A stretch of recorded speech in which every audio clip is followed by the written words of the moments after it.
नमस्कार, हल्ला बोल आपका स्वागत करता है। आज बात पाक व्याप्त कश्मीर की, जिस मुद्दे को लेकर दोनों देशों के बीच हमेशा से तनाव का माहौल रहता है। यूं तो पाक व्याप्त कश्मीर इस मुद्दे पर राजनीतिक बयानबाजी हमेशा से जोर शोर से होती है। राजनीतिक चर्चाएं और बहस के दौर खूब चलते हैं, लेकिन इस बार ये मुद्दा मामूली नहीं रह चुका है, क्योंकि भारत के सैन्य कोर कमांडर स्तरीय अफसरों के तरफ से बड़े बयान आ रहे हैं। और ये मामूली मुद्दा इसलिए नहीं है क्योंकि सेना का कोई भी बयान राजनीतिक नहीं, बल्कि सेना की तैयारियों के आधार पर होता है।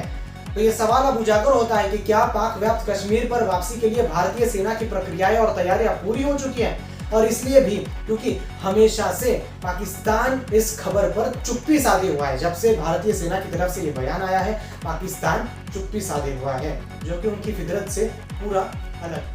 कश्मीर के पीएको को आप भारत का हिस्सा नहीं मानते हो क्या? एग्रेसिव ना हो, जान दे देंगे इसके लिए। क्या बात कर रहे हो आप?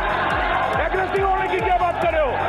22 फरवरी 1949 को भारतीय संसद में सर्वसम्मत पारित हुए प्रस्ताव को अमल में लाएंगे और उसके अनुरूप हम अपने बाकी बचे हिस्से जैसे गिलगित और बाल्टिस्तान तक पहुंचे। अब ये तो राजनीतिक बयान थे, लेकिन अब सुन लेते हैं लेफ्टिनेंट जनरल औजेला और लेफ्टिनेंट जनरल द्विवेदी ने पाक व्याप्त कश्मीर इस मुद्दे पर क्या बयान दिए हैं।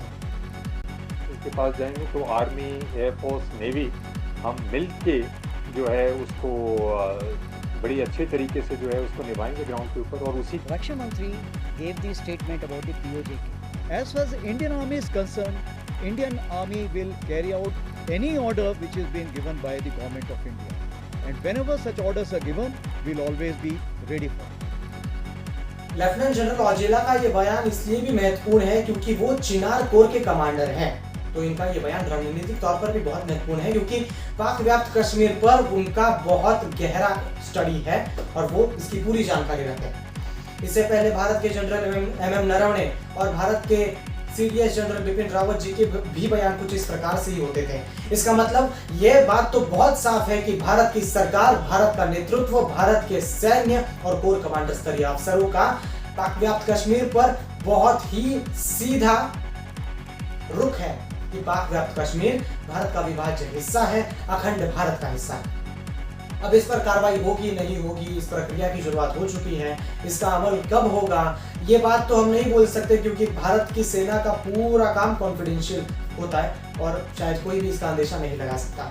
लेकिन ये बात तो बहुत साफ है कि कभी भी अगर ऐसी परिस्थिति आती है तो भारतीय सेना तैयार है और भारत की सेना इसका कड़ा मुकाबला, किसी भी सेना का कड़ा मुकाबला कर सकती है। POK is actually a terrorist controlled country or a terrorist controlled part of Pakistan. और आखिर में बात देश के सीडीएस जनरल बिपिन रावत जी की, देश के पहले चीफ ऑफ डिफेंस स्टाफ, एक शूरवीर योद्धा।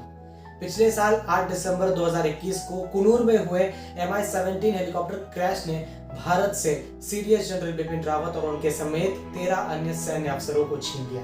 उसमें उनकी पत्नी, सीडीएस जनरल बिपिन रावत की पत्नी मधुलिका रावत और CDS lieutenant general Lakhwinder Singh Lidder भी मौजूद थे। भारत उनके कंट्रीब्यूशन को हमेशा याद करता है और उन्हें श्रद्धांजलि देता है। इसी के साथ आज के लिए सिर्फ इतना ही। देश और दुनिया की तमाम बड़ी खबरों के लिए आप बने रहें हमारे साथ, देखते रहिए हल्ला बोल।